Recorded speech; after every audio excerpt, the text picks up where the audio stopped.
This podcast is a member of the Voices of Wrestling Podcasting Network. Visit voicesofwrestling.com to hear the rest of our great podcasts, as well as show reviews, columns, opinions, and updates across the world of wrestling.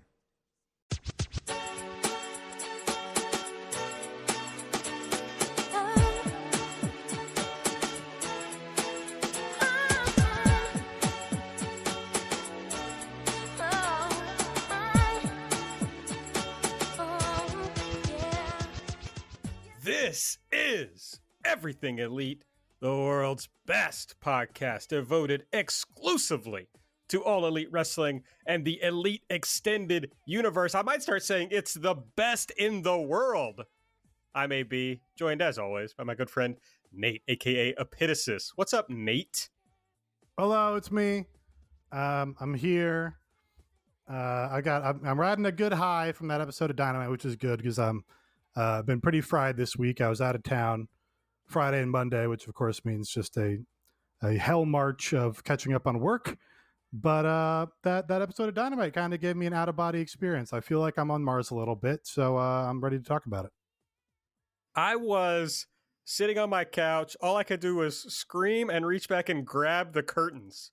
That's how excited I was. Ooh, a curtain grabbing good match. It was a curtain grabbing good match. We are also joined, of course, by Mike Spears. What's up, Mike? Hey, y'all, it's your old pal, Mike Spears. I was, in my mind, hooting and hollering. Like, I was just freaking out at this show. One of my favorite episodes of Dynamite we had in a long time. And I think we could say that, one, we're all vibing here off of that show. Like, that just was everything I wanted in that match. And two, pro wrestling's back. I think it's fair to say pro wrestling's back. Pro wrestling felt very back, maybe more back than it has ever been. And yeah, I'm glad you were able, if not to get some real hoots and hollers, Mike, you were able to get some mind hoots and hollers. Yeah, I mean, Pudge was, the dog was trying to sleep. I was not going to scream and wake him up knowing that he was going to have to go back to sleep soon. So, I was being conscientious. I'm a conscientious person. You absolutely are. I do think Pudge should probably put more respect on Nick Gage's name and fucking be awake for his matches. It's, once in a lifetime that this comes around. Sarah and I were discussing the other day because I saw some tweet of someone saying that a day had been the best day of their life. So I was trying to think like, what were the best days in my life? I was trying to think about that. So we discussed some of that. So tonight I just turned to her and said, I take all that back that I said the other day. This is the best day of my life. And there's no question about it, really. Wow, that's a pretty strong review.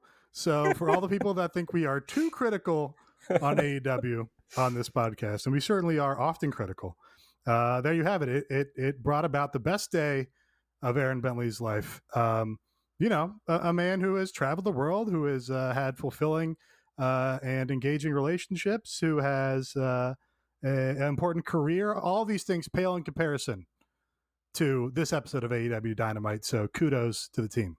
Also, for the first time ever, Nate has just hyped me up. So it's also adding to the great fucking day that I'm now having. Yeah, we've got, let's see, you're on Eastern time. So yeah, you better finish the show in about 2 hours or I'm going to have to, start chopping you back down again. Well, I am not going to let that happen.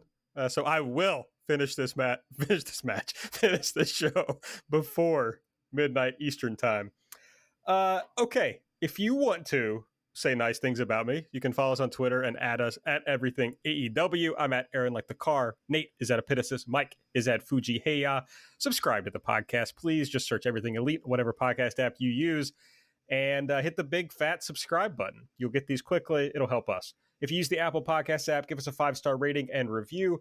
And if you want to support the show, the best way to do so is to go to patreon.com/everythingelite. It's almost a new month and the Patreon is about to change. Oh, I need to update the actual Patreon page now that I think about it. I was thinking about that this morning and I was like, oh, Aaron's probably has this. I'm busy with other things, apparently. I will do it. I just haven't done it yet, but I will do it. We're going to kick off the show with Elite or Delete.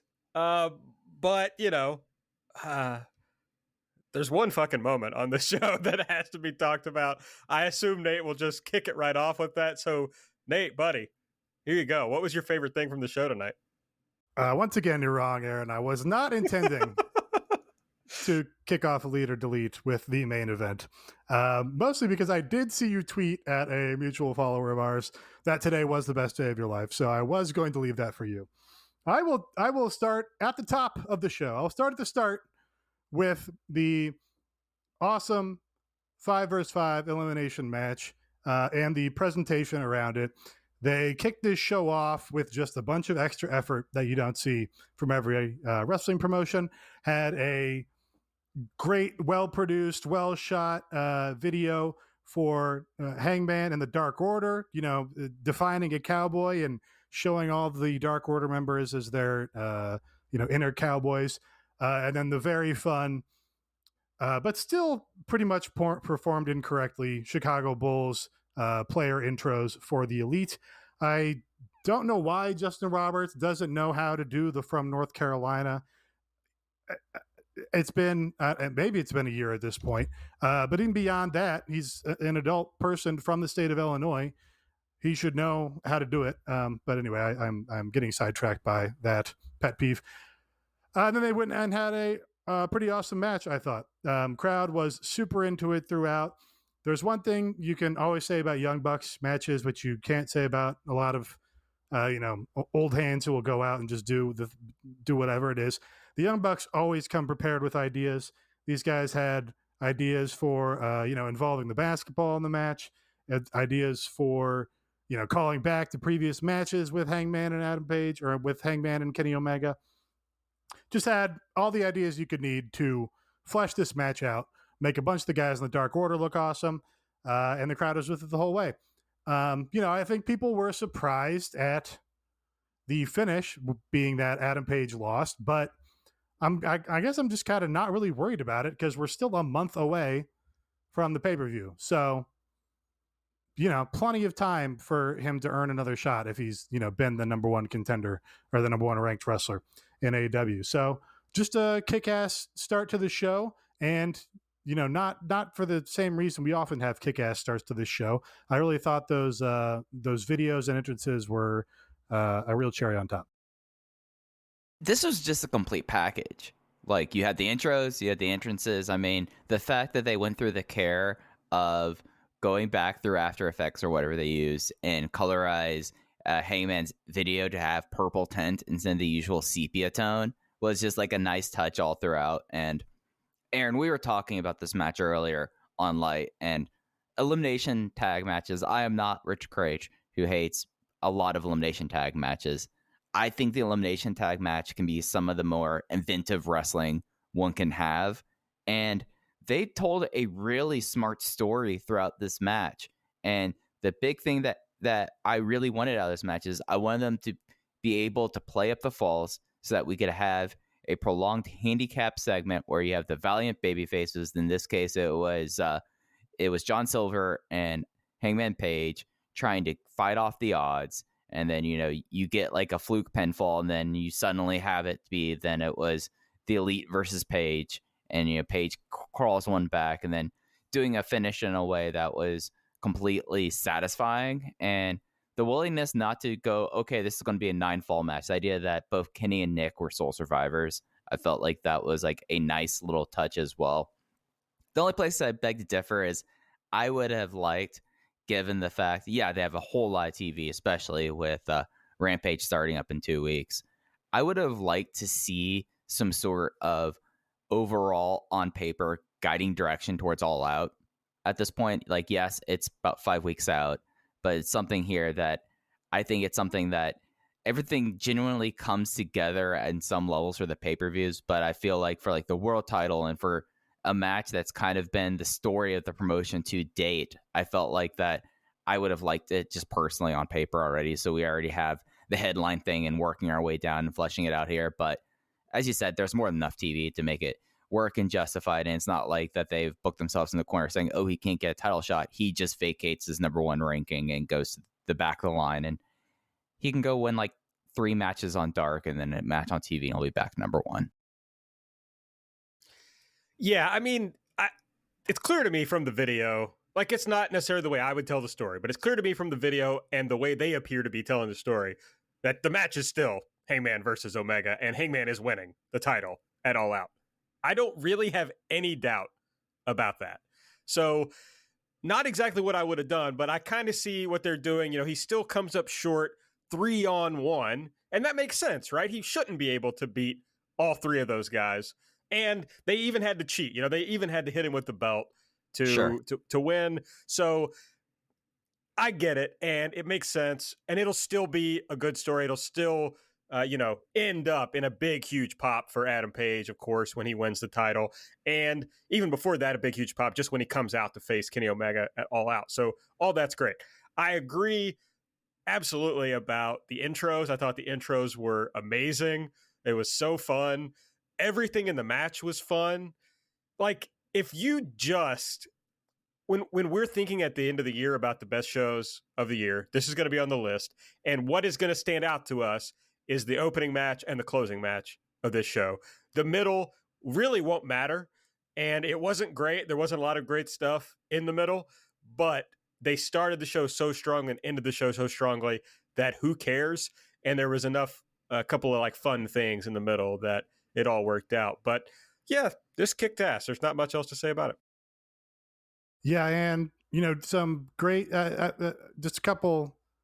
I love that the other Dark Order members got a lot of shine in the match. Evil Uno and Stu Grayson got to get a whole bunch of shit in that they haven't really had an opportunity to get in on, the national TV show that this promotion has recently or often. John Silver in his first match back got a ton of shine and got huge support from the crowd also. So yeah, just a real positive for that Dark Order act continuing to be very over, not losing momentum, possibly gaining momentum even for those undercard guys who we were, a little bit worried about. Yeah, I think that's a great point. And something I loved at the beginning of this match was, even though, well, I guess it was before they did this cool intro, but like, yes, there's something awesome about a big, huge pop when somebody everybody loves comes out. But there's something equally awesome about when the lights went down and it was clear the Elite were coming out and the crowd erupted in boos. It fucking rocked. I love AEW crowds. And we've talked about this a billion times, but because AEW extends their goodwill with their fans instead of fighting their fans, the crowd does what the promotion wants it to do. And so they went along with, even though I'm sure everybody in that crowd loves Kenny Omega, loves the Bucks, they went along with what they were supposed to go along with, and it made it such a great environment for the match.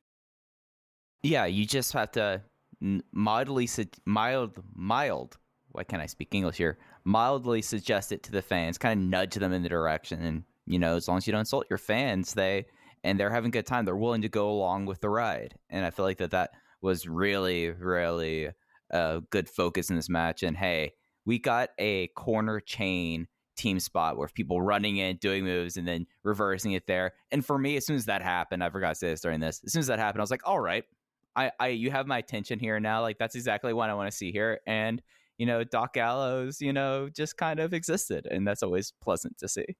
I like that Doc Gallows had like a protected loss here, but they just beat Carl Anderson with a pin. Carl Anderson took like 2 finishers or whatever, but it is funny to me that they're like, well, no, we don't want to beat Doc yet because we got to come back to him for a big singles match still. Love that for the big LG. Yeah. Got to get counted out. Well, we haven't even talked about Carl Anderson's 2012 jersey. We're coming up on the 10-year anniversary. He has to release a special T-shirt for that. I said to Cubs that they should do a whole 10th anniversary event in Impact and just do an entire show about Carl Anderson losing the G1. I would pay, I'd probably pay $50 for a G1 2012 finalist Talking Shop-A-Mania reunion show. Yeah, it was great. Mike, what was your favorite thing from the show? Well, Nate took the thing I would naturally talk about. I'm leaving the obvious thing here. I really like the sense of momentum that we have now. And some of that is because there's so much things happening, but like going from immediately Rampage having a show at the United Center now in its second week, and just like, look what's all going on here. This is a promotion that, I feel like that a lot of the wrestling world over the last 18 months, for various reasons, either has decided just to send it and just be like, all right, we're putting these shows out. This is what we're doing. We're just going to do this. Or they're going to be in a holding pattern and decide, okay, we are going to see what's going to happen here. We don't want to blow our big matches at this point. But AEW, like the way that they've really kind of hit the ground running and have built up like steam and built up anticipation and momentum. And yeah, a lot of that is the fact that they've now been in front of crowds for 4 weeks, and that really invigorates the program a lot. But just like the way that even though like there was a big lull in this show, the way that they found a way to bring it back up, like tonally, like they were able to kind of pull it back out there, and then you're already looking ahead there, and it feels like a steamroller in a way. And it was something that like kind of taking this away from the show. I'm like, damn, I'm not just looking forward to stuff for next week. I'm looking forward to, oh wow, Rampage, the first dance now is announced. I wonder what's going to happen there. Oh, we're 2 weeks out from the first episode of Rampage in Pittsburgh. I wonder if we're going to get a big Brits match for Pittsburgh. And it's just one of those things that I think the last 18 months has let me really appreciate that. Like as soon as it's like, all right, we are doing what we're doing. And it's, I mean, God, that show. And that's kind of like my big takeaway is it's great to feel like that we have momentum back in wrestling.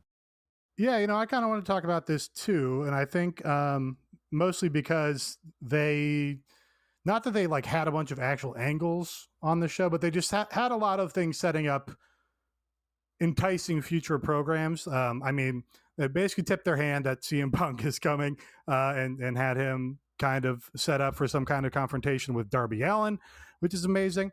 They had fucking Hiroshi Tanahashi, the ace of the universe, the man of talent, the once in a century man, Max Voltage here, keep the full throttle. He was on the show to set up a challenge that will end up being against Lance Archer, and Jon Moxley is also waiting in the wings to take on Hiroshi Tanahashi because he wants that match, except he also is ignoring him now because he's mad. And wrestling is like a very forward-thinking sort of form of entertainment, forward-thinking form of entertainment, which I think is kind of just in line with our culture now because we're such a, cultural moments pass so quickly and everything happens on Twitter and, about 3 hours and then it's on to whatever the next craze or story is, right? So I think that's good that we're kind of always looking for it. It's, the same reason like Marvel kind of works for people is like, you watch a Marvel movie or whatever, and it's like, okay, 2 hours, that was cool or whatever. But then they put a little tag on there that, builds your anticipation for the next big one. So, whatever you thought about the movie, one thing or the other, you can talk about that, but now you can, talk with your friends on a podcast or, at dinner or whatever about what's going to happen next and where they're going. And that's just kind of builds that anticipation and excitement, which is perfect for wrestling. We got all these big events. We got All Out. We got the first dance. We got the Queen's show at Arthur Ashe. All of these just like natural attention foci. That's the plural of focus. To like, get anticipated for and build hype for and setting up these angles and matches for. And once we get there, the crowds are going to be so primed and so hot that it's going to be impossible for them to fail. Like, you put CM Punk on one of those Chicago shows, the show cannot fail. It's going to be a fascinating show to watch one way or the other. You put Bryan Danielson on a Queen's show and have him come out, the crowd's going to lose their fucking shit. We're all going to remember it until the day we die. And then you got like the wild card of like, oh, Juventud Guerrero might show up on a show. Oh, Nick Gage might show up on a show. Oh, the ace of the universe, Hiroshi Tanahashi, he might pop up on a show. It's just, there's always something to hook you and keep your interest and give you that thing to speculate about and get excited for. And it just makes for a very fun promotion to watch. They obviously did like debuts and stuff during COVID. You probably had to. You couldn't just keep everything under wraps. But it does feel like they either held off on big things they wanted to do, or it just all came together fucking perfectly at the right time for them to just drop one thing after another. Because it did feel, stagnant there for a little bit leading up to coming back to crowds. And now it just feels like it's a fucking runaway train, but in a good way. of just like, how can this momentum be stopped? How long before Dynamite is beating Raw in ratings? How long before, okay, it's Punk and Bryan maybe. How long before people are fucking abandoning WWE? I'm getting myself excited. I'm getting fired up. I'm just like saying things. Man, I'm fired up. And the reason I'm fired up mostly is because of this last segment on this show. This is my elite pick. I wrote Nick Gage on the sheet, but it's not just Nick Gage. So first of all, you've got Nick Gage on this show, the god of this shit, the king of death matches. And the crowd, I think, wasn't really sure what to think about him at the beginning. But there's no doubt that this match won this crowd over before the end of it. As anyone who listens to the show knows, the one thing I wanted was light tubes in this match. And when Nick Gage pulled out the fucking light tubes, I went insane. But he didn't just pull out the light tubes. Chris Jericho took a light tube over his head. It was beautiful. Nick Gage dug the shard of light tube in Jericho's forehead. That was great. Jericho was super game for everything. Obviously would not be outdone by Matt Cardona, always ready. Matt Cardona, who wrestled Nick Gage, of course, in GCW over the weekend. Everybody seemed to be watching that match. Cody was tweeting about the match, so it was, well known what was going on.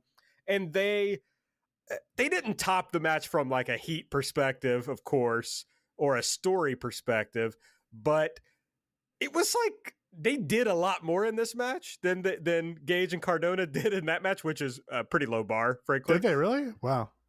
I felt like they did. I didn't see the Cardona match, so just from the amount of blood, I figured they must have done a bunch. It was just very slow. There was a lot of stalling in between spots in that match, which was fine. It was still awesome. But here it's just like, I don't know. I didn't know for sure how Jericho would react to Nick Gage.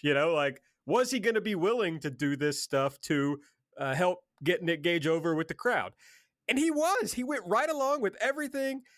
He did the killer. He's doing, this Frankensteiner spot now that was killer. He took everything. He bled big time. He took the move into the glass after, it had been cracked open, which couldn't have felt good. So everything together here was just perfect. It was, it's not euphoria inducing. What's the right word? That's it. Yeah, sure. Euphoric. Euphoric. There we go. It was euphoric. I was just so happy. I'm so happy.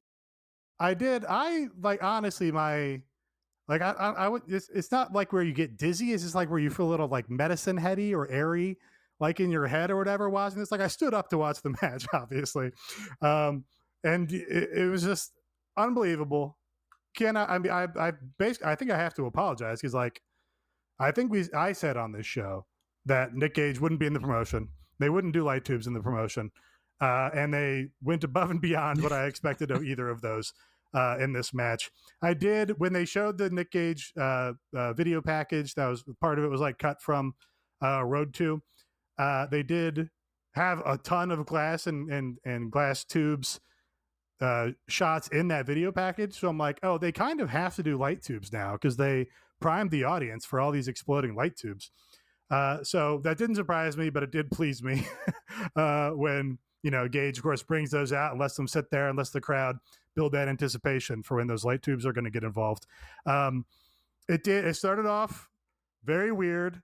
It was hard to tell if there were like Nick Gage. There were not any Nick Gage fans in like the immediate vicinity of the crowd, or I guess it's kind of hard to compare because when you normally see Nick Gage, he is in his element. He is in GCW or beyond, and there is a mob of people that are just up on him, mobbing him, pounding him, getting him hyped, and like it's like a pit, and you just can't do that here on TNT. So it immediately kind of makes everything feel weird and alien. That it's like Nick Gage doing his Nick Gage mannerisms, but he's like, on the other side of a glass screen or something, and the crowd can't like interact with him. It's just like, oh, here's what it looks like when this guy does this at home in his mirror or whatever. He's just like, it's a whole new weird energy. But they got there. I was I think I don't remember when. I think I must have talked about this at some point when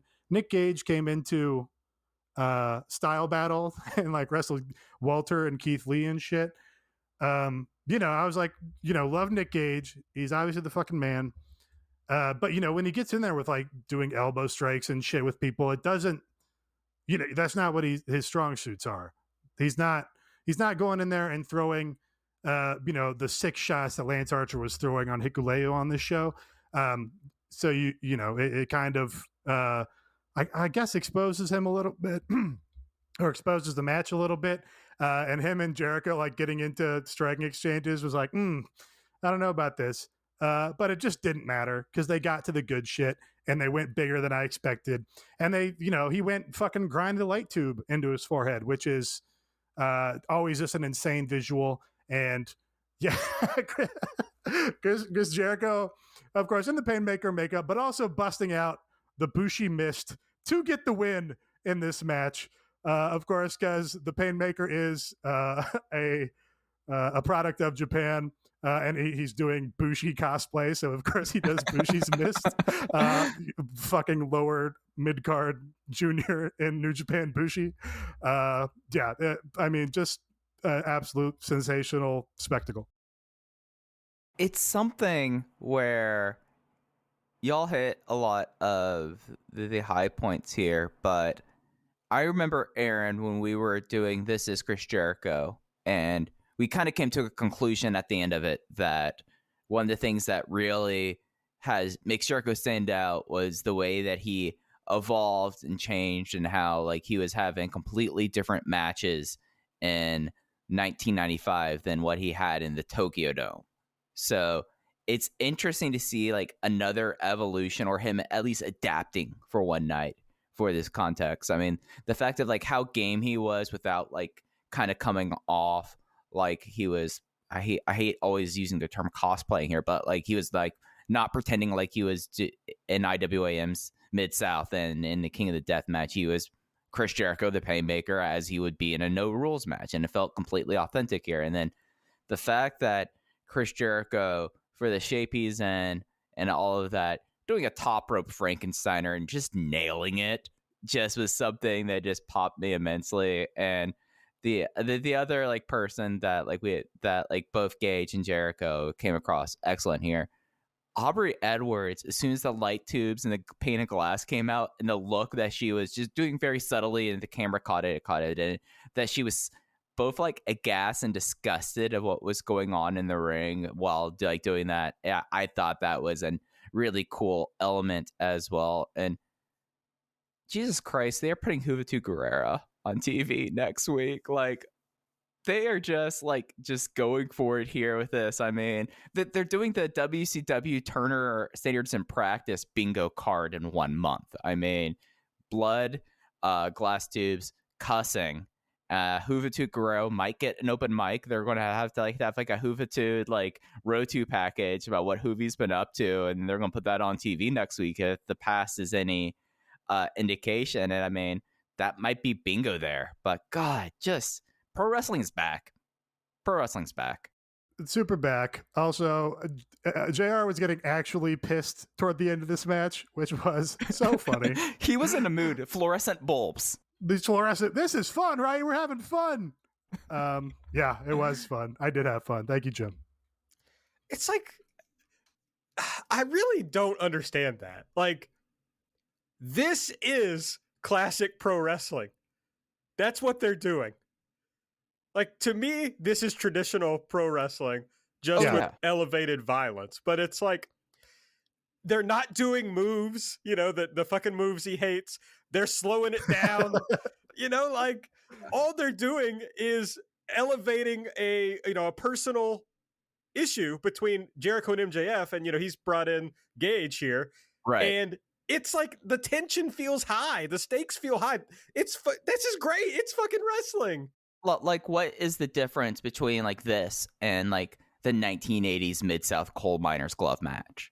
Like, this is just the evolution of it for modern audiences. Or Magnum TA versus Tully, like the I Quit match. Yeah, it's just the disgust reaction people have to light tubes, I think, which I get. I am to a degree still surprised that they did it on national cable television, because it does. I guess I don't really know what the difference is between a guy with blood on his face and a guy with like a bunch of tiny little micro cuts over his back so that his arms and back are all bloody. There is a difference. I don't really know what the difference is, but people have a line there. So people have different lines, whatever. But it's just funny to hear Jim. Maybe Jim will have to start waving around his WWE class ring again to see if he can go to the safe promotion. Our listener elite for this week is from Sean Thurman, who says, John Moxley. He is just so good at everything that I think we take him for granted because we just expect it now. Of course, he had this promo talking about Hiroshi Tanahashi on this show. And the water polo teams getting into Japan. Like, True. He hit on a lot of different points, but it was amazing promo. I mean, I'm pretty sure you could have gotten into Japan, Mox. You just didn't want to quarantine for 2 weeks because you have a weekly television show and a child to take care of. Great promo. I had kind of assumed Super J-Cast basically tipped a while back that Hiroshi Tanahashi was going to be on this New Japan Resurgence show. And as soon as that was, bandied about, I was like, well, they probably do Tanahashi and Moxley there as the big match, right? And now they've gotten the belt over to Archer, but it looks like they're still, doing a build for Moxley and Tanahashi in the background. So it'll be interesting to see where those matches play out. Do they flip the belt from Archer to Tanahashi, and then they do Moxley challenging for the belt again against Tana? Anyway, I guess 2 of those matches. This is like when we were trying to figure out the schedule for the Patreon show. All 2 of those matches will be sick, and that's a fucking great thing if they can get Tanahashi on the Dynamite show and have Tanahashi in front of a live AEW crowd. Well, you know what is in Japan? It's the Olympics. And you know what isn't in Japan or anywhere else? A hairy bush. Tame those pubes with help from our friends at Manscaped, the leaders in below-the-waist grooming. They've got this new 4th generation performance package, including the brand new Lawnmower 4.0. If an athlete treats their body like royalty, why not treat your pubes like Olympic gold? You got to go to manscaped.com. You use the code THISIS and pick up your performance package or any of the stuff in the performance package, like the Lawnmower 4.0, the Weed Whacker ear and nose hair trimmer, the Crop Preserver ball deodorant, the Crop Reviver toner. The performance package, if you get that, also includes 2 free gifts, the Performance Boxer Briefs and the Shed Travel Bag. The Lawnmower 4.0 is advanced, of course, from the 3.0. It's got this new cutting-edge ceramic blade, reduces grooming accidents. It's got a 7,000 RPM motor. I guess the big thing that it does now is you can turn the light on and off, which is pretty exciting. And it's waterproof. Michael Phelps is drooling just thinking about the possibilities. And, I was watching the diving 2 nights ago. Those guys got to be using Manscaped because they wear these tiny little trucks. They're so low. And no pubes on these divers in the Olympics, let me tell you. And that's a stylistic choice. This isn't like swimming where where you're trying to get like aerodynamic or hydrodynamic there. Like right. It's all stylistic there. I mean, they've got to be on the perfect package 4.0. Yes, they have to. It's good for them. It's a good look. They're looking good. Sarah accused me of being horny for the divers because I was talking about how good their bodies looked. But I was like, it's just true. I can't help it. It's not that I'm thinking about their bodies. I'm thinking about Manscaped. I'm thinking about how good their shaving looks, how good their trimming looks. It looks like they have achieved pubic glory, just like you can with Manscaped's perfect package, performance package 4.0. You get 20% off and free shipping if you use the code THISIS at manscaped.com. That's 20% off and free shipping with the code THISIS at manscaped.com. Okay. Mike, now, I can't help but notice you did not fave my Japanese handball tweet from 4 days ago. 4 days ago. That's right. Let me go through and fave it right now, seeing that you're bringing Thank up a you. tweet that's 4 days I will old. tell you what it was. I was at my parents' house in Virginia over the weekend, so we had the Fair. Olympics on. The Japanese handball team has both a doi and a Yoshino, and they would more than once stand right next to each other so you could see the backs of their jerseys. And I was like, I know those guys. I can't believe I missed out on that. I'm so mad at how they've set up like the Olympics from like a content accessibility standpoint in comparison to like in comparison to Rio. It's like impossible. You're supposed to get 4K and you get 4K of the worst sports. Like if you get 4K of a feed, don't you want to have something visually interesting, Nate? You want to have something that highlights technology, that you're able to see like the depth of field, all the higher resolution there. And then like it's like swimming. And it's like, oh, they're on a tracking shot at the swimming pool. The super slow motion of them breaking the plane of the water, like that's cool once, but like, come on, we have surfing, we have kayaking. Like, give me some. Like they had mountain biking. I want to see mountain biking in 4K. I don't want to see swimming or table tennis. They had table tennis in 4K. That is, so swimming I know is one of the big draws for some reason. I don't really know why. I guess just because it comes down to a race. I would not pick kayaking personally. That was a funny shout. But handball is kind of cool. Oh, handball rules, but like that should be in 4K. That's not in 4K. I could have seen the Doyoshi uniforms in 4K. Now I'm gonna have to like go find this now. There we go. Found the tweet. It is faved. Thank you. And thanks to Kara, also a reliable favor. NBC does suck in general with the Olympics every year, but yeah, I mean they've been a disappointment. Today they had the leak or the news about what was originally intended to be on the opening ceremonies, and it just would have been so much better. It was going to open. It was going to open with Perfume performing.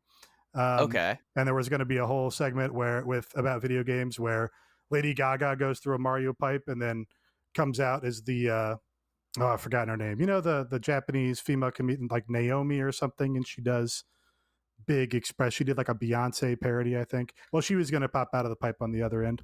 It just would have been nice, but snake bit Olympics. So didn't even have the Moonside theme. Did not even have the Moonside theme in the entrances. They had like 2 hours to do that. They could have thrown in the Moonside theme. Absolutely. Nate, I did watch almost all of the women's triathlon the other day because it was in Odaiba Marine Park.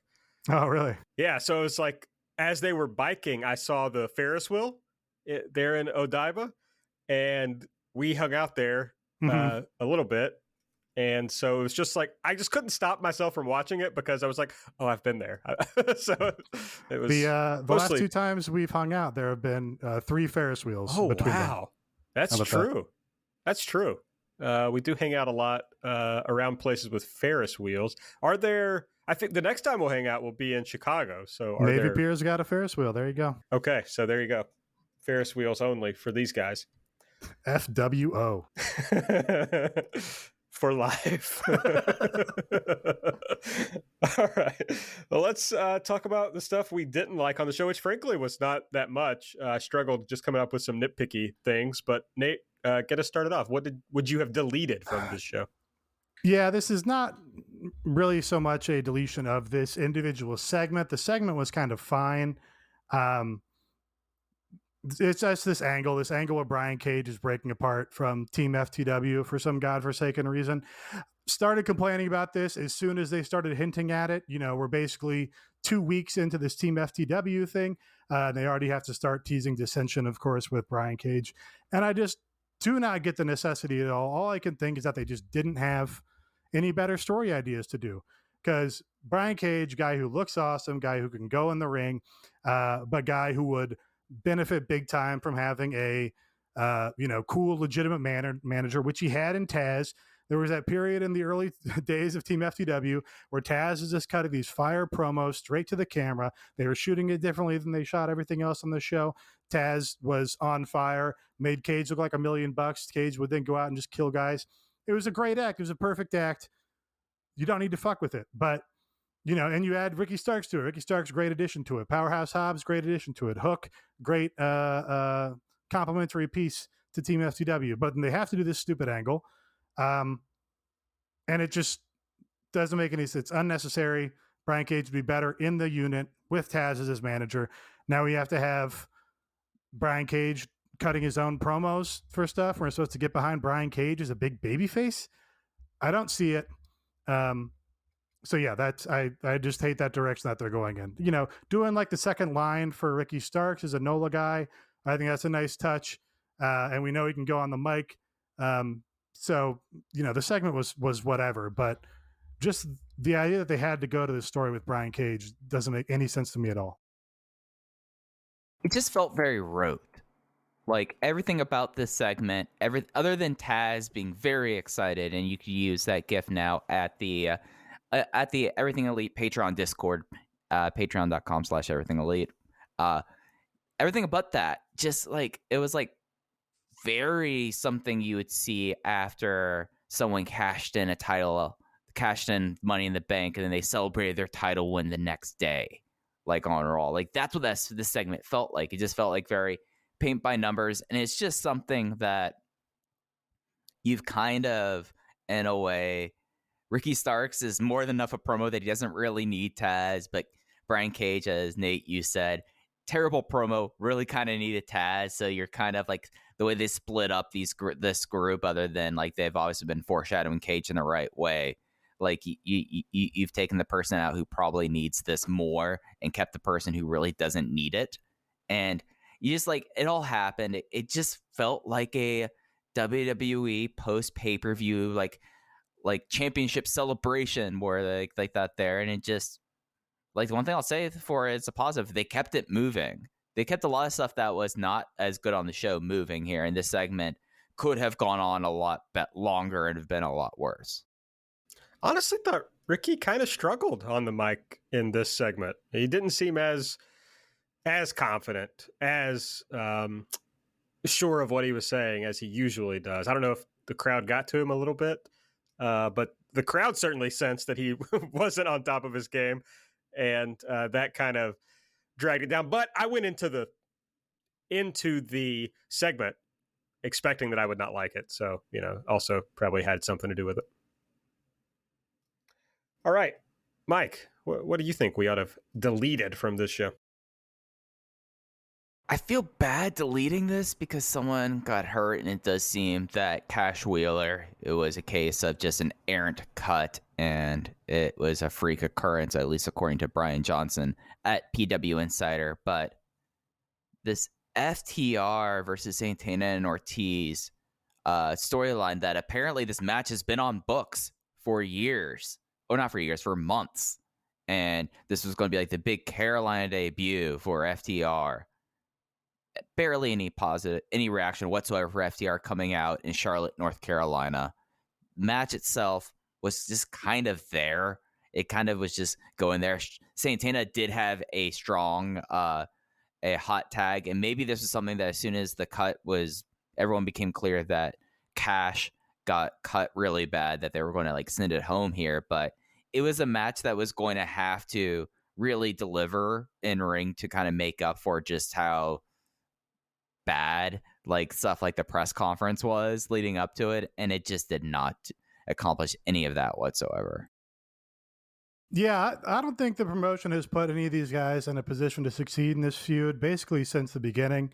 I've talked a lot about just how these promos have been put together, and how there's been content there that they could exploit to make this angle work, and the promotion has just failed at doing that in a compelling way. And then this, I mean, Santana and Ortiz got the big reaction. They got a big reaction coming out, which is great because they're great. But, you know, this match had to follow that opening elimination tag match, which was crazy and also features the biggest stars and champions in your promotion. It's just like, okay, now you watch that. Now watch an undercard match with some tag teams. Like, and you know, there's fewer guys in this match. And also, you know, later in the show, there's going to be insane plunder. So yeah, now you need to get super up for this match, crowd. That's just why you do a show with the biggest matches at the end of the show. This match should have opened the show. And then the crowd could be like, hey, I get to see, you know, these aren't the guys I paid my tickets to see, but I get to see FTR. They're Carolina guys. That's cool. And then you maybe get a bigger reaction for them and juice them a little bit. But yeah, they didn't do that. I obviously I hope Cash Wheeler's okay because the cut did look pretty bad. But if he is okay, they kind of got a mulligan here because the match wasn't getting to the level where it was going to be some classic feud capper or something. And now they can do it again in Queens and have Santana and Ortiz win. And you can put a proper, punctuation point on the feud and, start giving those guys a genuine push. Because, they kind of got bailed out of this. They kind of get another crack at it because the guy got injured in the match. I hope it's not the feud capper because with the story they told, it really sucks that FTR wins in the end. Yeah. No, they got to do it. Oh, Queens is so far away. I don't know. Yeah, dude. I don't know, but we were talking about this in the Discord. It's a pretty common topic is that like Santana and Ortiz have never won any big matches in this company. So I don't know. You kind of wonder if they ever will. JR was focused on the fact that Santana has, I guess, trimmed up a little. He was obsessed with that. He was just all show, just different things were just. Yeah, I mean, Santana the reaction they got when they came out demonstrates that the crowd knows they're legit. The crowd knows they're great. The promotion maybe doesn't know they're great. The crowd knows they're great. The crowd, I mean, fucking Conan is better than Tully. Tully adds basically nothing, while Conan is compelling. So yeah, I have to presume they're going to get this to end with a Santana and Ortiz win, because otherwise it sucks and it's a mess. For my delete, I'm just going to stay on what I've been mad about lately, which is how they handle Andrade. I mean, so Chavo is sticking around. That's clear at this point. So I was wrong. And he's better than Vicky. That's true. And Chavo was good in this segment. He comes out, he's smooth, he feels smooth, he's telling the little thing to Pac, and it's like, okay, this is good. But then they throw Andrade on the mic again. It's not mic'd well. I couldn't really get a sense of what he was saying, and that may be my fault and not necessarily his fault. It's not his fault for sure. But it's like, why do they refuse to highlight this guy's strengths? They've brought in a guy to talk for him. They like the idea that they're both attached to famous wrestling families. Let the motherfucker talk. Why? I mean, I guess if this is the case, I'm gonna be mad. Why don't they have Andrade fucking promo in Spanish, and then Chavo Guerrero, who I have to imagine speaks Spanish, can translate? Oh, because they have fucking goofball Alex Abrahantes already doing that gimmick for Pentagon. That has to be the reason, right? So here's what you do. Fucking get Abrahantes off the show. Let him do commentary and sell shit or whatever. And then you can have Chavo just translate for fucking Andrade. And Andrade can show his natural charisma and look cool as fuck. And then Chavo, can add on to whatever he just said in his promo. So, yeah, this wasn't really a down point for me because I'm kind of like, with wrestling being a forward-looking business, like I said, as long as things are improving, then you kind of have momentum. So this is an improvement from last week. This is an improvement from all the fucking botches they've done with Andrade to this point, and it's an improvement on Vicky Guerrero. So they're finally starting to maybe accelerate a tiny bit. They've gone from going in reverse to at idle now. So I can't really complain at Idolo. Thank you. But yeah, they gotta just fucking let Andrade promo in Spanish. Chavo can translate and fire Alex Abrahantes. I mean, the other issue I have with these segments and everything y'all really hit on is the most visually interesting thing about the Andrade act now is Tablet Guy. And he pulls focus. There's the thing on Dark Elevation on one of the shows where Andrade just came out to the ramp, took off his watch and his rings, handed him to Tablet Guy. Chavo just came up, patted him on the shoulder, and then they walked in the back and Tablet Guy just handed him back his things. The most visually compelling part of the segment there. And it's just the political hit. I do think maybe it is something they're all right. And it's really just a mess up thing if this is their logic of saying, oh, we can't have another person translate for someone else on TV because we already have Alex Goofball Abrahantes doing it for Penta, when that is like what they should be doing here at this point. Like they are a seller. They are shifting the gear from reverse, and now they're stalling in neutral right now. But I don't know how much like you could really like re-gear this thing until you're just doing a completely different thing. Like this isn't like the perceived idea that Miro was like wasting his time here. This is just like, because Miro still had the package there. Like Miro is still Miro at that point. And it's just like, yeah, just get over the fact that he wears cool shit. What do you do if this keeps on going this way with Andrade at this point? Like you're just kind of have Andrade under contract, and it's just not going to work, it seems. Well, it's about to be a promotion with a lot of people who need a lot of attention. So Andrade, I think, is in danger of being left behind or kind of stalling out in the middle of this promotion. So it's going to be very interesting. In fact, I think there's a potential of an insane influx of talent. So yeah, that's there's yeah, a lot of people need time on this. Well, I mean, it's television show. Everybody's here. Yeah, well, it's like pro sports, right? When like no matter what you think of a certain person, if they're getting paid a lot of money, they are going to play, right? Like they are going to get a chance, a long leash to succeed. And that is about to happen with at least two people where they are going to be paid a lot of money and they are going to be focused on heavily.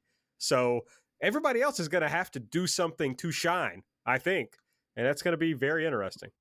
Yeah, that's it's going to be a challenge. I mean, it's a good problem to have, I guess.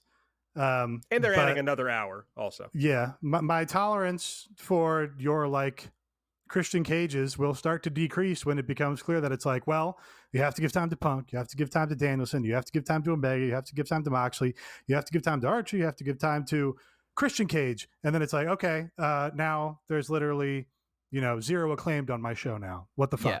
Well, you didn't even mention Malachi Black, who I'm obviously is going to be focused on, or Cody, who's going to be focused on. Cody, Cody probably I could have said before Archer.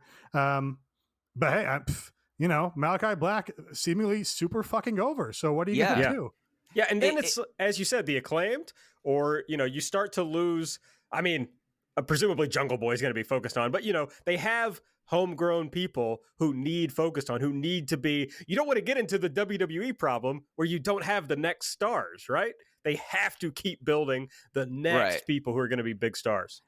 Forward-looking foci. Oh, and you have to have forward-looking foci because you look at how they currently present a lot of like the younger talent there, and it's something where it's like, all right, Julia Hart has been getting a crazy amount of TV time, but you look at like a lot of the remainder of the roster there, and you look at how they kind of portion out this time here, and how much are you going to relegate all of or Dress Express with the exception of Jungle Boy to Dark and Elevation at a certain point? How are you going to do that with like the Acclaimed, as y'all mentioned, or just like, or even the like Dark Order? Think about like Best John Friends. Silver and Best Friends. Yeah, like it's just something that like it's going to be interesting because you really so you're gonna have 3 hours of TV that's really 2 hours when you remove commercials a week that they were going to have to like portion out. And there's a legitimate thing here that, I mean, like they've done such a good job of like the build for Jungle Boy for that match, like making him into a viable challenger. And you're not going to want to completely just throw that out with the bathwater when you have bigger stars coming in there, because the bigger stars, you only anticipate they're being there for 2 to 3 years. Like it's forward-looking foci. I mean, that's the theme of Everything Elite 134. All right, that should be our first shirt, by the way. We'll start making merch. Yeah, that's like a very hack podcast joke. Like, oh, that should be a shirt, but it is amusing to me to imagine a shirt that says forward-thinking foci. Speaking of Julia Hart, the listener Delete is from our friend Guy, who says Julia Hart not cutting her own promo. They definitely did a segment where the two guys talked about the woman standing there, and she just smiled and said nothing. Yeah. They did that. What is she, like 21 or something? 19, brother. 19. Okay. Yeah, they are very close to the nerve a lot with the acclaimed promos also. Mhm. It's like things that make you Yes. Well, as I said on Light this morning, over the last 3 months, Julia Hart has been on TV more than Riho, Hikaru Shida, Ty Conti, or Thunder Rosa. you know, it's fucking insane. It doesn't make any sense. Tony just gets these little fixations or something, and all of a sudden it's going to be Hot Young Briley on TV for 3 weeks in a row, and then fucking never again. Cesar Bononi. I don't get it at all. But it is, man, it's already, I'm like, even skipping over just the frustrating aspect of how much time they get in general. It's just bizarre that you're not like, hey, Ty Conti is a star who can go. Why aren't we building her? I can't explain it. She hasn't been on Dynamite in months. Yeah. It's fucking bizarre. It's insane. Red Velvet being built up. Remember like, Red Velvet? Remember when Red Velvet was like, Cody's tag team partner? Cody? Remember? Hey, you guys remember Jade Cargill? No. You remember Jade Cargill in a fucking denim bikini that they threw that on Dark? I mean, come on. Jade Cargill going viral on Twitter approximately every 72 hours and is never on Dynamite? Yeah. It's insane. You give her like a manager and it's like a very successful act, unlike some of the other managers that you give out in this promotion. And she just doesn't get to be on television. In the Smoky Mountains, it's not just about getting away. It's about getting together to zoom across a zip line, splash down at water parks, shop till you drop, and say hello to the statue of our hometown hero, Dolly Parton. This year, discover the thrill of visiting the Smokies and reconnect with those you love the most in Sevierville, Tennessee. Learn more. Visit Sevierville.com. That's visit SEVIERVILLE.com. No matter where you are, there's probably a Speedway right around the corner. So whether you want a freshly brewed hot or iced coffee, fountain drink, or speedy freeze, Speedway's got the fuel to keep you going all summer. Okay, the show kicked off with a hype video for the elimination match, the sick entrances that we talked about, and then the elimination match that ended with Kenny Omega pinning Adam Page after a one-winged angel. Nick Jackson was also a survivor of the elimination match. Then we had Pac with Alex Marvez. Somebody canceled the Lucha Bros car, so they're not going to be there. And we are led to believe it was Chavo. And he and Andrade and Tablet Guy come out, and Chavo says, don't worry, we got you a limo. So continuing this thing of that they want to bring Pac over. And also explains what a limousine is to Pac, because of course he's never been a big enough star to have one. I do want to, just on this topic, I hope they have multiple ambulances lined up for the Queen's show, just so we don't see any, dirty underhanded tricks where any rival promoters try to cancel the AEW ambulance. That's a great point. Also, if they're doing a show in Queens, I want to make sure that they have, that it's not too hot, that they have sufficient water for everyone. I don't want to see anybody pooping their pants at this wrestling show in Queens, for sure. No. The Ricky Starks celebration was next. We've talked about a lot of stuff already. Then there was a video featuring Hiroshi Tanahashi, which Nate has alluded to. He says he's going to be challenging the winner of tonight's title match, the IWGP US title match. This irritated me a little because they let us think for, 20 to 30 minutes that this guy might be on AEW doing this, but it turns out it's just for the New Japan show. Yeah, it did not frustrate me because I've always pretty much had him slated to challenge on the Resurgence show. But I think we get, AEW has to give New Japan permission to use Jon Moxley in the United States. I'm pretty sure those are the terms of that contract. So if they're going to, do him the solid and say, hey, yeah, you have a big Jon Moxley match, and we're going to promote it on our television, you would think they're also going to get something in exchange for it, like a Hiroshi Tanahashi match in AEW. Maybe they do, Tanahashi beats Archer for the belt at the first show, and then they do Moxley versus Tanahashi at an AEW show. That's in play. Well, in fairness, they have had Kenta and Yuji Nagata on Dynamite. Mm-hmm. This could be the trade. Yeah, I guess. yeah, but they gave Moxley. They had Moxley do strong shows. That's true. I guess like what's my question is, when is this New Japan show Resurgence? What day is it? It's in August. Okay, so That's all I know. they just announced a United Center show, and if he's going to be sticking around and you've done the favor there, I mean, it's a two-way relationship. Yeah, you've been getting a lot out of it, but they're going to be like, I think tickets will move for that. But I mean, that's going to be the fourth show that they have in the Chicagoland area in 2 weeks. In a building that has been too big for the WWE to run. Right. That's too big that you're going to have to be paying what I assume are higher IATSC fees because of the weird Chicagoland like electrical union kind of deal there. So like you're probably like being able to get Tanahashi for that, I think would be pretty important. That'd be sick. I would get to see it probably. Yeah, I mean, so that's like 4 shows within a span of what? 2 weeks, like I said.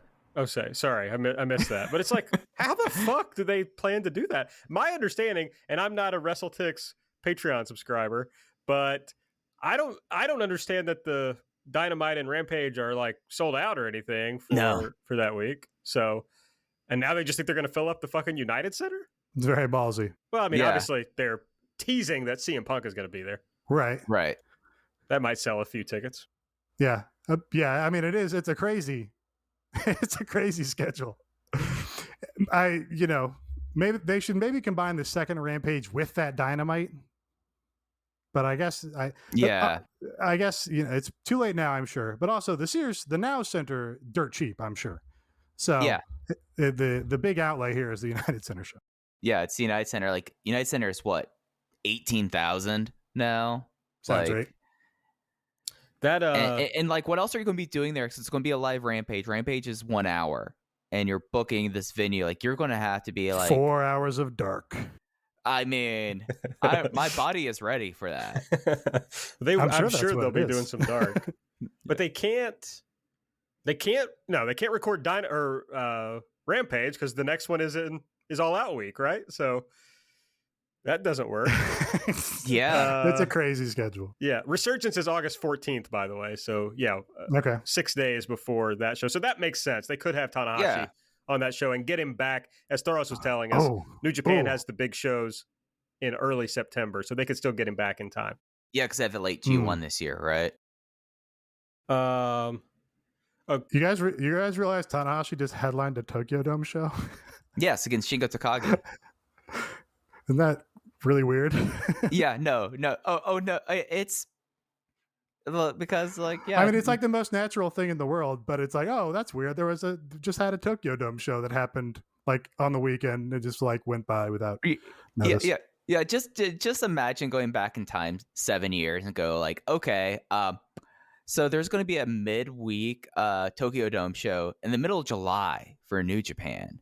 And it's going to be headlined by Shingo Takagi defending the IWGP World Heavyweight title against Hiroshi Tanahashi. Pretty weird. Maybe Tanahashi, while he's here, should be on PWG. Tanahashi versus Darby at the United Mystery Center. Vortex. I mean, he's asking for the best in the world. That's right. That's true. Great point. It's a great point. Then we had Santana Ortiz versus FTR. Dax pinned Ortiz with a fucking brainbuster. That was the finish of this match. Britt Baker's with Tony. She says she keeps getting hurt, and Rebel can't deal with the job of protecting her alone when everyone is gunning for her. So she seems to suggest she's bringing in some muscle for this act. Any thoughts? Mel. Asha Kong. Mel and Asha Kong. So maybe it's Emi Sakura. Emi Sakura said she's coming to the U.S. with a one-way ticket. Maybe she's the muscle. Yeah, Emi Sakura and her queen, the whole like queen outfit, just standing in the background. She would actually do a great job in that role. It would be very funny. She would probably be very good at it. Can she get Chie's fencing foil beforehand? What's Queen? Speaking of queens, what's Queen Aminata doing? Isn't she's around somewhere? Queen Amidala? Is it an Aminata? I don't know who that is. Queen I was doing a Star Wars Aminata. reference. Yeah, you were making the Star Wars reference. Aaron was making the AEW Dark reference. I'm taking your job now. I'm explaining the joke. Thank you. Yeah. I needed the explanation because I don't know who that is. Yeah. She's worked on Dark, but she also worked like Sendai Girls. So she's very cool. She's very tall and muscular. Okay. Then they announced, Rampage, August 20th, United Center, the first dance. So also Tony Khan going on Busted Open Radio and just shitting on our friends at bodyslam.net, who were probably right. Yeah. That's all. That was funny. All right. Well, he was mad because he's like, I don't know. They made like pretty rational guesses at what the Khan family plane was doing flying to Illinois. And then he gets him like on a technicality that it's like, I wasn't actually on the plane. Okay. But the material facts of our scoop are right, which is that you signed CM Punk. So yeah, it's, yelling at him because they guessed it, whatever details. Fine. I mean, it was actually even funnier than that, Nate, because he's like, no, that wasn't my plane. That was my father's plane. Yeah. Which is like, it makes you take a step back sometimes and just realize an insane like, thing who to the say. fuck these people are. Yeah. It's like, God damn it. You think about that, and then you think about like, oh, this guy booked a Nick Gage match on this show. Yeah, The duality of man. The duality of Khan. He does contain multitudes, without a doubt. Then we had Darby and Sting with Alex Marvez. Darby says he's been around a lot of men who have claimed that they're the greatest. There's only one place to prove that, AEW. Even if you think you're the best in the world. The crowd starts chanting. Oh, no, earlier the crowd started chanting for CM Punk. And the camera cut to the fans chanting for CM Punk. Yeah. Yes, very unsubtle. But then after he said best of the world, the crowd also popped huge again. Yes.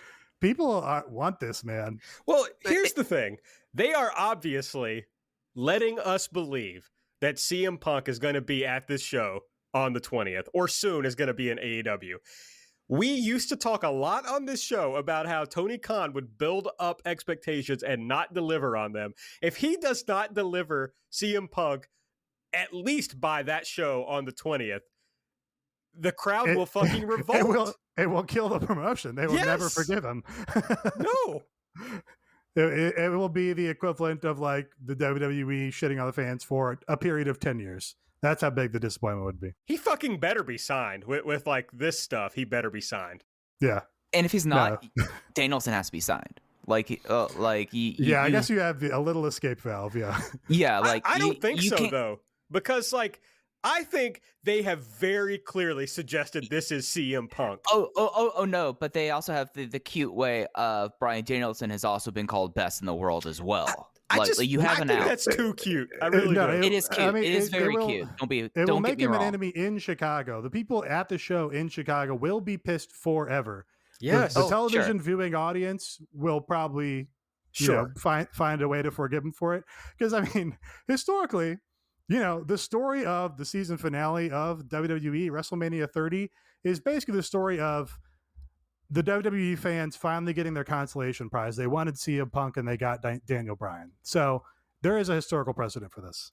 I just can see them kind of pulling this. Yes, it will get the crowd on this, but also you get the crowd hot at Bryan Danielson. Bryan Danielson would just feed into that. Like, just imagine the kind of heel that Bryan Danielson could be, like, if that happens with this, and then the crowd would be super into Darby for pulling that. Like, I think it's actually a great idea that if Best in the World ends up being Bryan Danielson, not CM Punk in Chicago. Yes, it'll be deflating, but I think you could be doing a lot of interesting stuff out of it. I don't think you will completely kill the town, though, Nate. I think you would kill the town. I think if you do a swerve and have Danielson come out first and then Punk comes out later, I think that would be the peak. That would be unbelievable.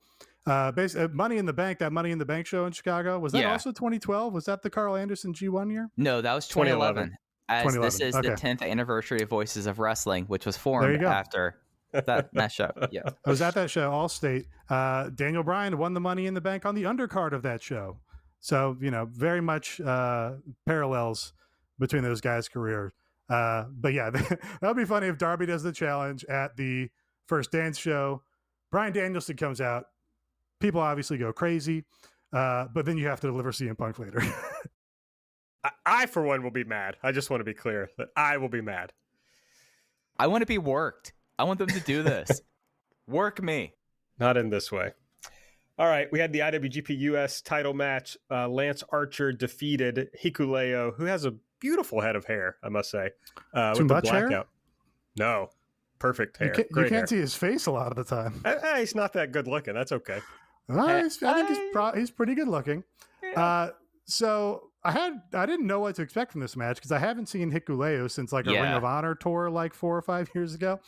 But like Lance Archer was determined to make this work. He fucking laid in some sick shots on Hikuleo in this match. This was like, oh, Lance Archer's doing New Japan style in the way that all those Moxley matches aren't. Like Moxley's little dainty elbows are the opposite of what Lance Archer was doing here. And I think they did a savvy thing in having Haku come out and escort Hikuleo because you've got a guy who's like a little green and more importantly is largely unknown to this audience. So it's like, hey, give the crowd a reason to get invested in this guy. Give the crowd a fun spot with Haku on the outside as a little Legends thing. Very smart way to keep the energy up and keep the crowd's interest in this match high. I just think how sick it must be to be the referee. I think it was Bryce for this match and just know, oh, they're going out on the outside. I can just kind of take a break for a minute and eventually start counting them in there because it's New Japan rules. But yeah, no, Hikuleo looks better from the first time I remember seeing him. Fucking Haku, just being there. It's like this. It was a good time.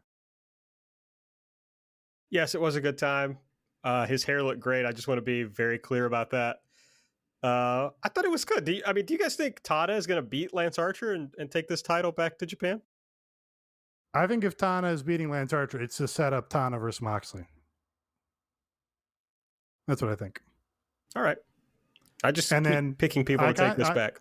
I kind of think New Japan has to be kind of happy with Jon Moxley getting this belt over on American television week in and week out. So it is funny that the 2 Bullet Club guys we've had in this AEW promotion, which was like born of the Bullet Club, have been Kenta and Hikuleo. It's like, no, not even Tamatonga, not even Tongaloa, but Hikuleo. That's funny. But we did get the GOD theme. Not the new one though, right? The classic one. Fuck, I don't know. I'm not actually a theme guy. Okay. I tried to drop a nugget there, and I think it was the classic one. I think it was the classic GOD theme. Yeah. Okay. Then we had Cody with Alex Marvez. He's about to talk about Malachi Black, but Malachi Black attacks, and they do a whole brawl out onto the stage. People try to save, and Fuego gets the shit end of this brawl. His kicks are very cool, and Fuego takes a sick bump. Great spot for Fuego. That's why Cody is at times a next level savvy worker. Because he's like, even for the people that maybe don't like me, I'm going to have my guy Fuego out here, and I'm going to give him a big spot as the guy in my corner. And I'm going to make you go, God damn it, that Cody, he's got one over on me. As Cubs pointed out, Fuego even in the Nightmare Family jacket. Yeah. Wow. Spoiler for Sammy G vlog, which I will not be covering on the Patreon. Jim Ross was again vibing, saying, "My God, that's the damn go position!" Like, right as he got attacked there, it just was. I think like it's interesting. Like Cody gets such a reaction from just portions of social media. Cody was on TV for a grand total of 1 minute here tonight. It was completely effective.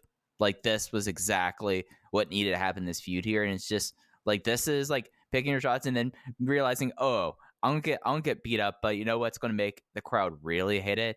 Everyone loves Fuego. Fuego, you're going to eat a kick here, and it worked out. Yeah, I mean, just in terms of everything working when you're a hot promotion, like this felt like a super hot fucking crowd for Malachi Black, and this was what like the 8th biggest story on this show.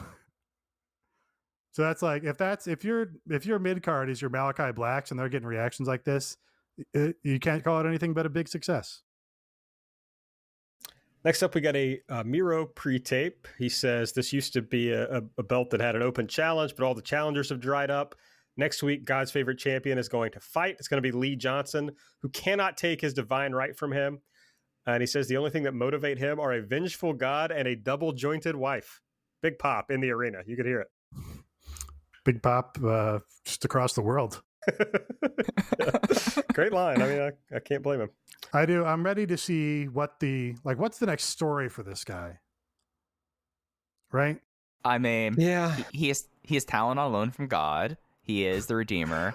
I mean, the character is phenomenal. No, can't impugn the character at all. Yeah. But I just where's the next like legit challenger? Well, if I don't have anybody cooking yet. If Malachi Black wins the feud with Cody, you got a classic God versus Satan feud. Just it's right there for you. It's very simple. Okay. Yeah. Does Malachi? I was going to say, does Malachi Black have like a hot, flexible wife? But I guess that's out of play. That's not in play here. It is out of play. Oh yeah, we haven't even seen Lana yet. I don't know what her date is, but I assume we'll see her eventually in the promotion. At some point in this promotion, we're going to have so many managers that like people are going to need 2 or 3 managers a piece. Right. Yes. Hey, yeah. You're going to have entourages at a certain point. It's good. It's going to be like Andrade's already there, actually. Yeah. Yeah. It's going to be like early 90s WWF where like a random manager had like 5 or 6 people who were just like didn't really go together at all, but it just that's the Hardy family. Also, that's true. That's true. How's Slick doing? Is Slick still around? Is Slick still with us? I think so, because I feel like he's one of those guys they trot out on WWE's, every 6 months Legends Night or whatever. Big news, folks.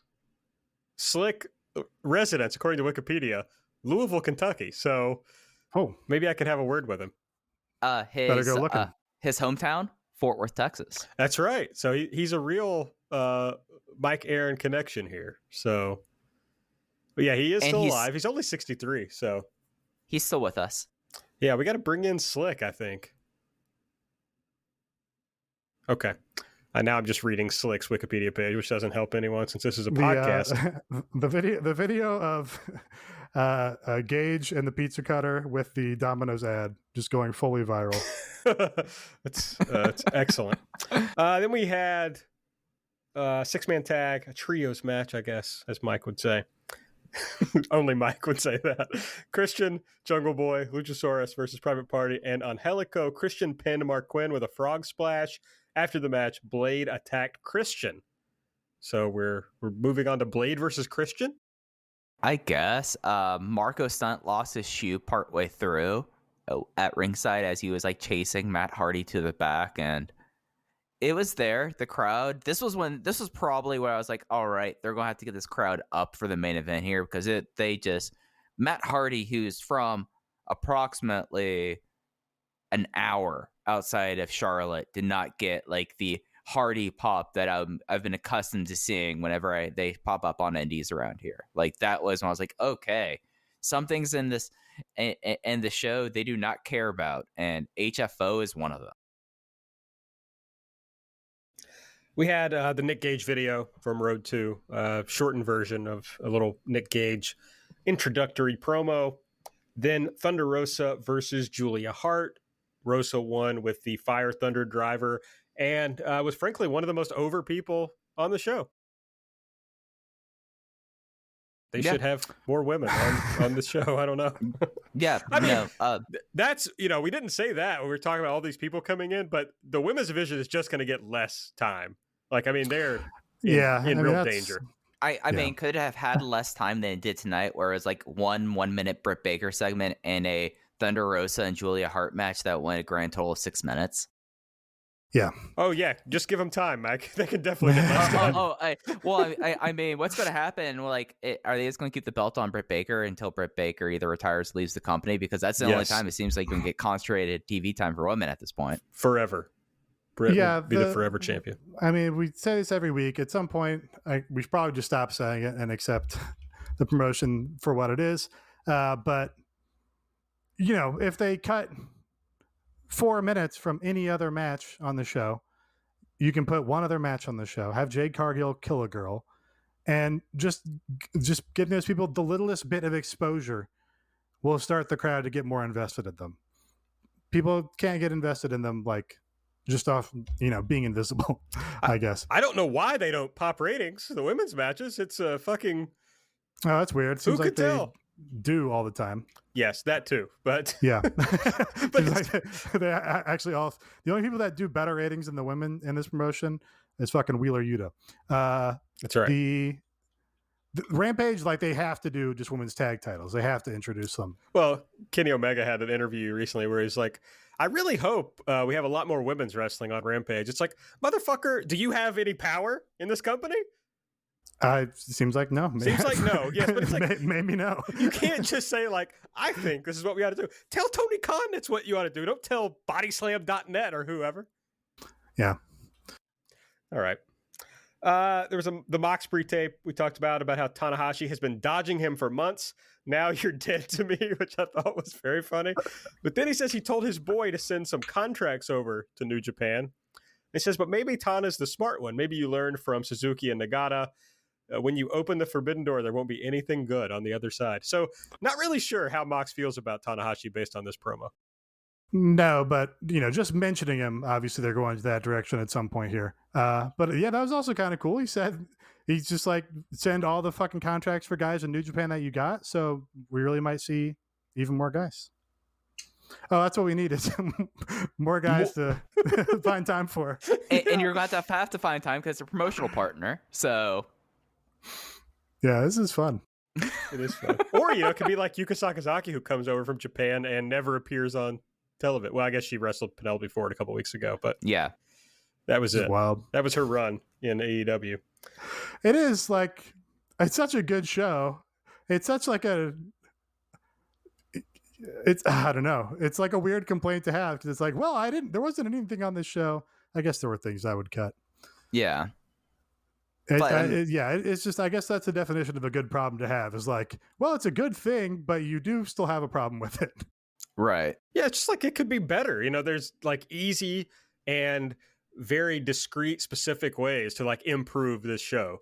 And so that's kind of what makes it frustrating is they do such a good job on so many things that you'd like to see them land some of these other easy things. Right. The women's tag titles is like, it almost seems like too much of a cheat to give to them, but it's like, hey, you do that. And now you have time for 4 women on the show that you didn't have time for before. So. Yeah, it worries me that it's like, well, then it's going to be like WWE where it's like all you ever get is a title.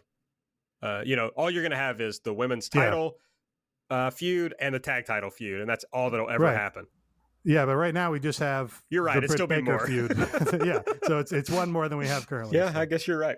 A late entry for listener elite of the week, and it comes from friend of the show Wicca Phase, who wants to give a listener elite to Nick Gage wearing a shirt on television that says Nick fucking Gage on it.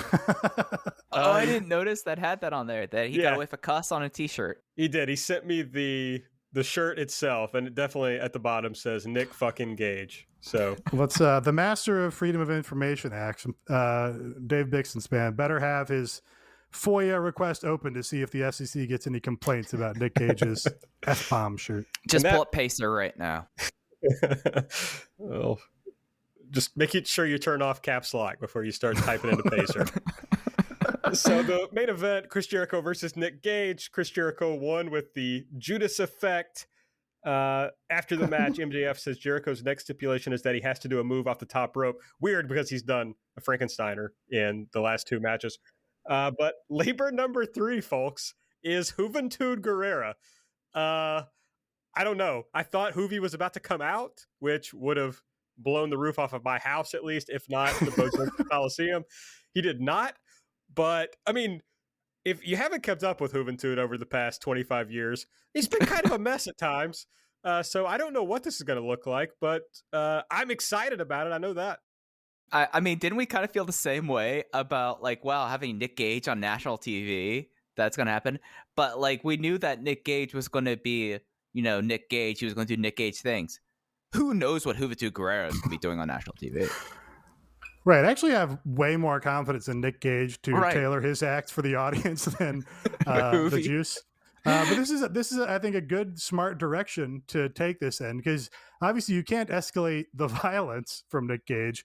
So it's like, okay, well, if I can't do a more demanding physical challenge for you than doing like a weirdly specific personal thing with a a weird luchador from Jericho's past. That's that's the sort of zag you need, I guess. And one of my favorite wrestlers when I was a kid from just watching him on WCW. So it's like exciting in that way. They're obviously going for some of the WCW nostalgia, which I'm excited about. It sounds fun. It does make you wonder. I saw people banning about Lance Storm as Thrill a seekers. potential challenger. That's funny. I guess this can't happen, Mike, but it makes me long for Ultimo Dragon. Yeah. Well, when this started happening, I usually, with Discord and how TV works with me with YouTube TV, I usually, like, when it comes to like the big angles, I try to, like, when I see people start reacting and before like they say what it is, I try to like minimize the window and do this. So I did this because I was really getting excited, because I was like, okay, Ultimo does have a match in a few days. He's a part of the Masato Yoshino retirement tour, but he's not necessarily like tied up in things. I was like, Ultimo has not really been in Japan a whole lot lately. So actually he is right now, I believe, quarantining a lot. Like he was like in Cuba like a while back. Like he's just vibing. And I'm like, all right, bring in Ultimo. Have Ultimo show up in his sumo hall, like wearing tights there. And everyone would be like, holy shit, Ultimo Dragon's going to be doing everything that he wants to, that we expect Ultimo Dragon to do. And then everyone who has not seen Ultimo Dragon match in the last 20 years would just be so disappointed. And that would be so great on national TV. But Ultimo rules. I wish that happened. Yeah, it's cool. Great match. Great. It's funny. I bitched about this angle or this like story because it's a remake of the MJF Cody thing, but it's like hitting on all cylinders. It's perfect. If they nail it on the fourth and fifth match, this will easily, I think, as of right now, easily be the feud of the year. I also think I said this a while back about MJF, that like kind of his off mic kind of patter or his in ring sort of trash talk is kind of just more natural feeling heel stuff than like his more drawn out pre-written promos.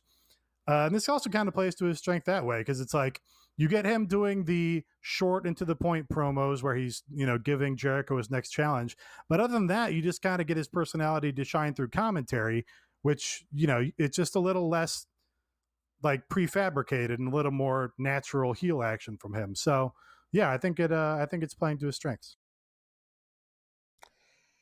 All right, that was Dynamite for tonight. If you enjoy our show, the best way to support us is to go over to patreon.com/everythingelite and subscribe. We got 3 tiers. This week we had an excellent show with Mike and Drew talking about their various or their long and storied history of seeing pretty cool wrestling shows.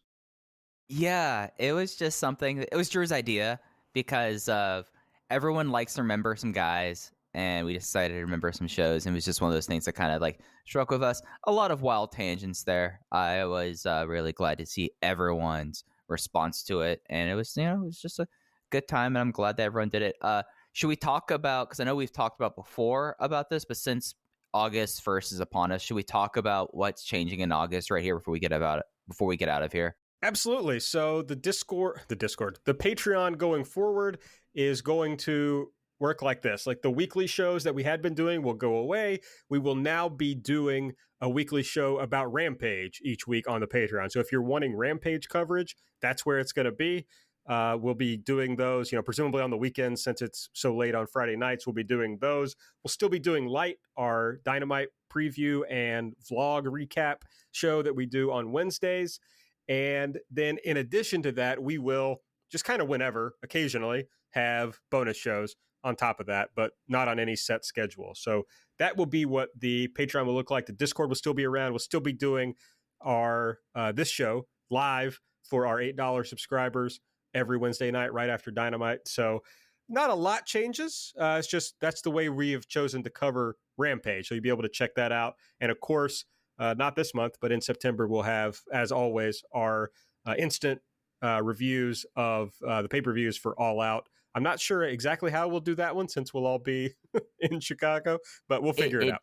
Yeah, no, I've been trying to we will be covering All Out like we did last time in All Out. It might not be immediately after show, but we'll have some of that. And I still have bonus shows cooking, so they're not going away. It's just one of those things that it'll be a little bit more organic, and I think that's something that it's probably going to end up being more content in the end. Actually, is how this is going to work out. So yeah, just wanted to make sure before everything turns over for August 1 to go over that on the free show.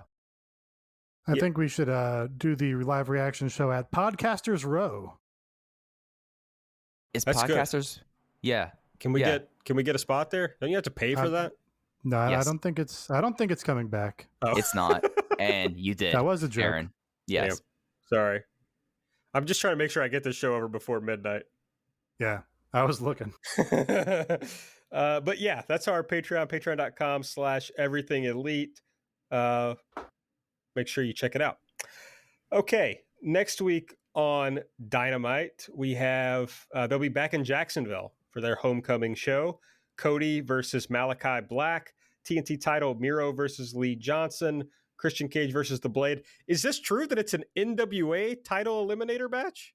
Yeah, they brought that was an NWA title eliminator match. I guess someone's going to Power or whatever is happening there. I can't imagine, because I know it's now Camille is the champion and then NWA Women's Champion. And then, yeah, I saw that and I was like, that's interesting. But it seems like it's an NWA Women's title eliminator. So it's still, the relationship continues even after Thunder Rosa has now officially signed. Well, the match is the Bunny versus Layla Hirsch. So that's happening on Dynamite next week. Labor 3 is too, right? What's the that? Hoovy match. The Hoovy match is next week too, right? Oh, yeah, I guess it has to be. So we should also get Chris Jericho versus Juventud Guerrera. Yeah, I was getting ready to say weak card, but you throw Jericho versus Hoovy on there and that changes everything. Right. It rocks. Hoovy should bring a light tubes just for the hell of it. Absolutely. He might just do it just because, like no awareness of Nick Gage being on the show the last week just brings a light too. He had like this bizarre tournament happening in Mexico over the last few months that I've been following through Cubs fan and Rob Viper, and just seems like it was just an absolute mess. So I'm excited for Hoovy to bring that energy to Jacksonville. I've basically been unaware of Juventud for a long time, so I saw him wrestle Sami Callihan in Berwyn, I think. Fuck. Of course. It was fucking great. Sammy was doing a feud with Phoenix, so he was going around and beating other luchadores. So they brought Hoovy in. Great storyline, great feud. Hoovy did a random Dragon Gate tour, like just out of nowhere. It was Juventud Guerrera showing up there, and just was one of the more bizarre tours that happened in Dragon Gate in a long time. So that's my awareness of Juventud Guerrera post WCW. He's apparently been in Australia lately. Is he? And he did a lot in Canada at the end of last year. Like a lot in Canada. he was the CWE Canadian Unified Junior Heavyweight Champion. Oh my fucking God. 11/20/2019 for the CWE Canadian Unified Junior Heavyweight title. Juventud Guerrera versus Jason Kincaid. Oh, wow. What a match. Fuck no. He used to be backstage at AEW a lot. Yeah. So Juventud Guerrera made an appearance at Dragon Gate, teaming with Dragon Gate against BB Hulk and Masato Yoshino, and he lost the match. 2010. Very funny. Anyway, so that's Juventud Guerrera next week on Dynamite. So I think that's our show. Just make sure you're following us on Twitter at everythingaew. I'm at Aaron Like the Car. Nate's at Epitasis. Mike's at Fuji Heya. Subscribe to the podcast. Give us a 5-star rating and review on the Apple Podcast app. And if you want to support the show, the best ways to do so are to go to manscaped.com. Use the promo code THISIS for 20% off and free shipping. And go to patreon.com/everythingelite and sign up. It's about to roll over to August 1, so sign up now. Get a whole month of wonderful content. For Mike, for Nate, I'm Aaron. We'll see you next week.